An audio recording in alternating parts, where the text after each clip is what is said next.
بغیر غسل کے میاں بیوی پوری رات گزار سکتے یا نہیں؟ صبح اٹھ کر غسل کرے یا اسی وقت کرے، اس کی مکمل تفصیل کیا ہے آپ کو بتاتا ہوں۔ یہ ایک بھائی کا سوال بھی ہے۔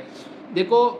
ہونا تو یہ چاہیے کہ اگر کوئی شخص جنابت کی حالت میں ہو تو فوراً وہ غسل کر لے، لیکن اگر کوئی شخص ایسا ہے، میاں بیوی ہے، اور غسل کی ان کو حاجت ہو جائے اور وہ اس وقت غسل نہیں کرنا چاہتے ہیں، اس کی چند صورتیں ہو سکتی ہے، تو ہر وہ ایک صورت جو ہے اس میں اگر وہ غسل نہیں کرنا چاہتے تو اس کو اجازت ہے اس وقت غسل کرے تب بھی ٹھیک ہے، بعد میں کرے تب بھی ٹھیک ہے، یا صبح نماز کے لیے اٹھتے ہیں تو اسی وقت ایک ساتھ غسل کر لے تو یہ بھی اجازت ہے۔ لیکن اگر کوئی شخص ایسا ہے کہ فوراً غسل کرنا چاہتا ہے تو اس میں کوئی حرج نہیں ہے۔ لہٰذا ایسے لوگ جو پوری رات جو ہے صبح تک غسل نہیں کرتے ہیں تو وہ گناہگار نہیں ہوں گے، لیکن بات یہ ہے کہ جیسے بندہ جنبی ہو جائے تو جنابت کی حالت میں زیادہ دیر رہنا یہ مناسب نہیں ہے۔ اس سے بچنے کے لیے فوراً اپنے آپ کو پاک کرنا چاہیے، اور انسان کے ایک سیکنڈ کا کوئی پتہ نہیں ہے اور ایک جو ہے نا کوئی گارنٹی انسان کی نہیں ہے، تو اس اعتبار سے ہر وقت انسان کو پاک رہنا چاہیے۔ لیکن اگر کوئی شخص ایسا ہے کیونکہ کوئی دوبارہ ارادہ ہے یا کوئی اور مسئلہ ہے تو اس طور پر تو وہ اپنے غسل وغیرہ کو لیٹ کر سکتے، اس میں کوئی حرج نہیں ہے۔